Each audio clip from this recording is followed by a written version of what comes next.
Hello dearest learners, welcome to Learner Forever. আজি আমি লৈ আহিছোঁ CTET পেডাগজিৰ সেট 2 যদি আপোনালোকে সেট 1 এতিয়ালৈকে চোৱা নাই তেতিয়াহ'লে ডেসক্ৰিপচনত দিয়া লিংকত গৈ পেলাই সেট 1 টো চাই ল'ব আৰু এক্সামৰ আগমুহূৰ্তত আমি CTET পেডাগজিখিনি ৰিভিজন কৰি আছোঁ কুইক ৰিভিজন গতিকে এই ভিডিঅ' কেইটা আপোনালোকৰ বাবে অত্যন্ত প্ৰয়োজনীয় হ'ব আহক মূল আলোচনালৈ আহোঁ Piaget theory of cognitive development Piaget, Vygotsky আৰু কোহেলবাৰ্গ এই তিনিওটা থিওৰি সিটেটত বাৰে বাৰে সুধি থাকে এই তিনিওটাৰ পৰা কোৱেশ্চন কমন পাব আপোনালোকে আমি প্ৰথমতে জানো আহক পিয়াজেৰ বিষয়ে তিনিটা ফ্যাক্ট পিয়াজে আছিল এজন ৰেডিকেল কনস্ট্ৰাকটিভিষ্ট আৰু কনস্ট্ৰাকটিভিজম কি আমি পাইছো আগতে কনস্ট্ৰাকটিভিজমত কোৱা হয় যে child construct their knowledge by themselves শিশুৱে নিজে নিজে তেওঁলোকৰ জ্ঞানৰ কি কৰিব পাৰে কনস্ট্ৰাক্ট কৰিব পাৰে তাৰ পিছত তেওঁ আছিল এজন সুইচ সাইকোলজিষ্ট মনত ৰাখিব সুইচ সাইকোলজিষ্ট আছিল তেওঁ তাৰ পিছত he is also known as the father of child psychology তেওঁ শিশু মনোবিজ্ঞানৰ পিতৃ বুলিও জনা যায় তাৰ পিছত তেওঁ চাৰিটা ষ্টেজ দিছে শিশুৰ মানসিক বিকাশৰ ক্ষেত্ৰত কগনিটিভ বা মেন্টাল ডেভেলপমেন্টৰ ক্ষেত্ৰত নাম্বাৰ 1 সেন্সৰি মটৰ ষ্টেজ জন্মৰ পৰা 2 ইয়াৰ্ছলৈকে লাষ্ট কৰে এই ষ্টেজ কেইটা সিকুৱেন্সত আৰু এই ষ্টেজ কেইটাৰ নাম কেইটা জনাটো অত্যন্ত প্ৰয়োজন প্ৰি অপাৰেশনাল ষ্টেজ 2 to 7 ইয়াৰ্ছলৈকে লাষ্ট কৰে কংক্ৰিট অপাৰেশনাল 7 to 11 ইয়াৰ্ছ আৰু ফৰ্মেল অপাৰেশনাল 11 এণ্ড বিয়ণ্ড 11 ইয়াৰ্ছ বা তাৰ ওপৰৰখিনি ফৰ্মেল অপাৰেশনাল ষ্টেজ এই চাৰিটা ষ্টেজ দিছে পিয়াজে শিশুৰ মানসিক বিকাশৰ ক্ষেত্ৰত next object permanence is a major milestone is object permanence কি বস্তু সাপোজ শিশুটোৱে এটা বলেৰে খেলি আছে ঠিক আছে যদি আপুনি সেই বলটো তাৰ আগৰ পৰা গুছাই থয় লুকাই থয় তেতিয়াহলে হি তেতিয়াও মানি লয় যে সেই বলটো এক্সিষ্ট কৰে বা সেই বলটোৰ অস্তিত্ব আছে আৰু এইটো কেতিয়া হয় 9 to 11 মান্থছৰ ভিতৰত শিশুটোৱে এইটো বুজি পোৱা হয় ঠিক আছে এইটো হৈছে অবজেক্ট পাৰ্মানেন্স বস্তু স্থায়িত্বতা তাৰ পিছত সেন্সেস আৰ টিচাৰ্স সেন্সৰ দ্বাৰা শিকে শিশুৱে সেন্স অৰ্গান আমি জানোৱে চকু কাণ নাক ছাল জিভা এইবিলাক হৈছে সেন্স অৰ্গান আৰু এই সেন্স অৰ্গানৰ দ্বাৰা শিশুৱে শিকে লিক কৰে এই বস্তুবিলাক চেলেকি চাই হাবতি ধৰে হয়নে নহয় এইবিলাক এক্টিভিটি কৰে হি সেন্সৰি মটৰ ষ্টেজত senses are teacher during senses বিলাকে হৈছে শিক্ষক সেন্সৰি মটৰ ষ্টেজত তাৰ পিছত pretend play is a characteristics of pretend play এটা বৈশিষ্ট্য হৈছে প্ৰি অপাৰেশনাল ষ্টেজত sensory motor 0 to 2 preoperational 2 to 7 ইয়াৰ্ছৰ 2 to 7 ইয়াৰ্ছৰ এইখিনি সময়ত কি কৰে শিশুৱে খেলি ভাল পায় আৰু খেল ধেমালিবিলাকৰ যথেষ্ট গুৰুত্ব আছে ভাষাৰ বিকাশত হওক সামাজিক গুণবিলাকৰ বিকাশত নৈতিক গুণৰ বিকাশত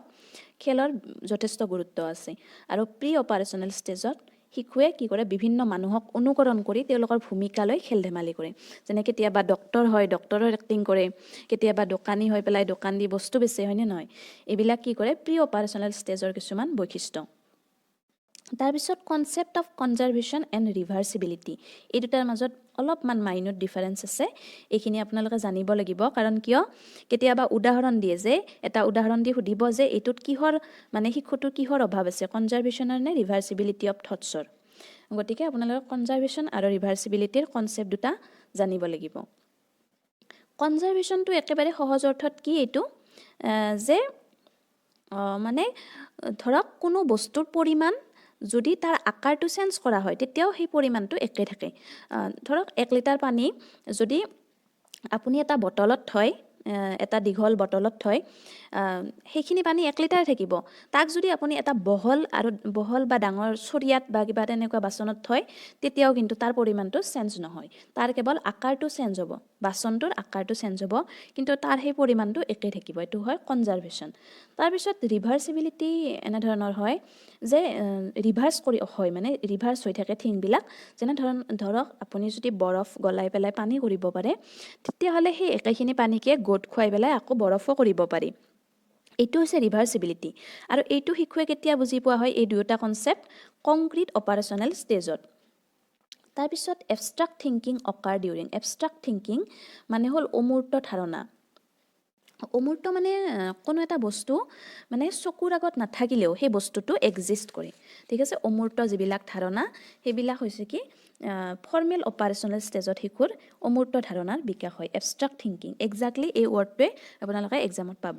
গতিকে ৱৰ্ডবিলাক মনত ৰাখি যাব কনজাৰ্ভেশ্যন কি ৰিভাৰ্চিবিলিটি কি অবজেক্ট পাৰ্মানেন্স কোনটো ষ্টেজত আহে এবষ্ট্ৰাক্ট থিংকিং কোনটো ষ্টেজৰ কেৰেক্টাৰিষ্টিক্স তেনেকৈ কুৱেশ্যনবিলাক আহিব brain can do deductive reasoning in formal operational stage যোনটো আছে এই ষ্টেজত শিশুৱে কি কৰিব পাৰে ডিডাক্টিভ ৰিজনিং কৰাৰ বাবে সক্ষম হয় যুক্তিৰে বিচাৰ কৰাৰ ক্ষমতা বাঢ়ে আৰু তাৰ এবষ্ট্ৰাক্ট থিংকিং কৰাৰ ক্ষমতাও বাঢ়ে এইখিনি হৈছে ফৰ্মেল অপাৰেশ্যনেল ষ্টেজৰ কিছুমান বৈশিষ্ট্য schema is the building blocks of knowledge actually মানে schema is a mental structure মানে শিশু এটাৰ মস্তিষ্কত পূৰ্বৰে পৰা কোনো বিষয় বা বস্তু সম্পৰ্কে থকা যি ধাৰণা আৰু সেই ধাৰণাটোত যেতিয়া এটা নতুন জ্ঞানৰ সংযোজন হয় এটা নতুন চিটুৱেশ্যন আহে তাক কোৱা হয় এছিমিলেশ্যন সেই প্ৰচেছটো কোৱা হয় এছিমিলেশ্যন আকৌ changing or altering our existing schema is accommodation modification of existing schema modify কৰা যেনে ধৰক কোনোবা এটা বিষয় বা বস্তু সম্পৰ্কে শিশু এটাৰ ধাৰণা আছে যে এইটো এনেকুৱা তাৰপিছত সি এটা নতুন নলেজ পালে যে এইটো আকৌ এনেকুৱাও হ'ব পাৰে তাৰপিছত আকৌ সি সেই আগৰ তাৰ নলেজটো চেঞ্জ কৰিলে অৰ্থাৎ স্কিমাবিলাক কি হৈ থাকে চেঞ্জ হৈ থাকে সময়ৰ লগে লগে আমাৰ এডাল্টৰ ক্ষেত্ৰতো আপুনি ভাবিব পাৰে যে আমি আমাৰ কিছুমান এটা বিষয় সম্পৰ্কে কেতিয়াবা এটা এক্সিষ্টিং মগজুত ধাৰণা থাকে পিছত যেতিয়া আমি নতুন চিটুৱেশ্যন পাওঁ তেতিয়া আমি এছিমিলেট কৰোঁ আকৌ সেই এক্সিষ্টিং স্কিমাটো মডিফাই কৰোঁ সেই মডিফাই কৰাটো হৈছে একমডেশ্যন প্ৰচেছ তাক কোৱা হয় একমডেশ্যন তাৰপিছত assimilation or accommodation are the part of adaptation process এই এডাপ্টেশ্যন প্ৰচেছটোৰ পাৰ্ট হৈছে এছিমিলেশ্যন আৰু একমডেশ্যন এতিয়া আপোনালোকে এছিমিলেশ্যন বুলি ক'লে গম পাব যে এটা নতুন চিটুৱেশ্যন বা নতুন এটা object new situation or object আকৌ modification of existing schema modify শব্দটো থাকিলে বা অল্টাৰিং থাকিলে সেইটো হ'ব একমডেশ্যন আমাৰ আগৰে পৰা এটা স্কিমা আছে মনত এটা কোনোবা বিষয় সম্পৰ্কে বস্তু সম্পৰ্কে ধাৰণা আছে সেই ধাৰণাটোত আমি এটা নতুন ধাৰণা কি কৰিলোঁ মডিফাই কৰি সংযোগ কৰিলোঁ সেইটোক কোৱা হয় একমডেশ্যন আকৌ এই দুয়োটা এডাপ্টেশ্যন প্ৰচেছটোৰে পাৰ্ট হয় একৰ্ডিং টু পিয়াজে children thinking differs in days from adult than in days পিয়াজেৰ মতে শিশুৰ থিংকিংটো শিশুৰ কি চিন্তাটো এডাল্টৰ পৰা কি ক্ষেত্ৰত ডিফাৰেণ্ট কাইণ্ডত ডিফাৰেণ্ট মানে শিশুৱে অলপ বেলেগকৈ ভাবে কিন্তু শিশুৰ ভাবিব পৰা কেপাচিটি থিংকিং কেপাচিটি আছে আৰু শিশুৱে অলপ বেলেগকৈ ভাবে আৰু সিহঁতৰ কাইণ্ড আৰু মানে ভাবাৰ ধৰণটো বেলেগ আৰু এমাউণ্টটো বেলেগ ঠিক আছে চিলড্ৰেন এক্টিভলি কনষ্ট্ৰাক্ট দিয়াৰ আণ্ডাৰষ্টেণ্ডিং অফ দ্য ৱৰ্ল্ড এই উক্তিটো দিছিল পিয়াজে এই উক্তিটো যদিও এক্সামত ডাইৰেক্ট নুসুধিব পাৰে কাৰণ কোটেশ্যনবিলাক চিটেটত ইমান ইম্পৰ্টেণ্ট নহয় কিন্তু এই উক্তিটো ৰিলেটেড আপোনালোকক কুৱেশ্যন আহিব পাৰে যে শিশুৱে যে সিহঁতৰ কনষ্ট্ৰাক্টিভিজিম মই কৈছোঁ আগতে যে পিয়াজে কনষ্ট্ৰাক্টিভিজিম ৰেডিকেল কনষ্ট্ৰাক্টিভিষ্ট আছিল আৰু কনষ্ট্ৰাক্টিভিজিমৰ এটাই মূল মন্ত্ৰ যে শিশুৱে কনষ্ট্ৰাক্ট কৰে সিহঁতৰ আণ্ডাৰষ্টেণ্ডিং অফ দ্য ৱৰ্ল্ড এইটো হৈছে পিয়াজেৰ উক্তি 4 distinct stages of children's intellectual development are identified by Piaget. তেওঁ ষ্টেজ দিছিল 4টা মনত ৰাখিব আমি পাই আহিছোঁ sensorimotor preoperational concrete operational আৰু formal operational animism develops in preoperational state animism develop হয় প্ৰি অপাৰেশ্যনেল ষ্টেজত the process of finding balance between schema and new information is equilibration মানে নতুন স্কিমা এটাত যেতিয়া এটা তাৰ pre existing schema এটা যেতিয়া এটা নতুন ইনফৰমেশ্যন আহিব সেই ইনফৰমেশ্যন আৰু নতুন প্ৰি এক্সিষ্টিং স্কিমাটোৰ যিটো বেলেঞ্চ সেইটো কোৱা হয় equilibrium artificialism is a feature of preoperational stage এইকেইটাই আছিল আজিৰ ভিডিঅ'টোত জানিব লগা যদি আপোনালোকৰ ভিডিঅ'টো কামত আহিছে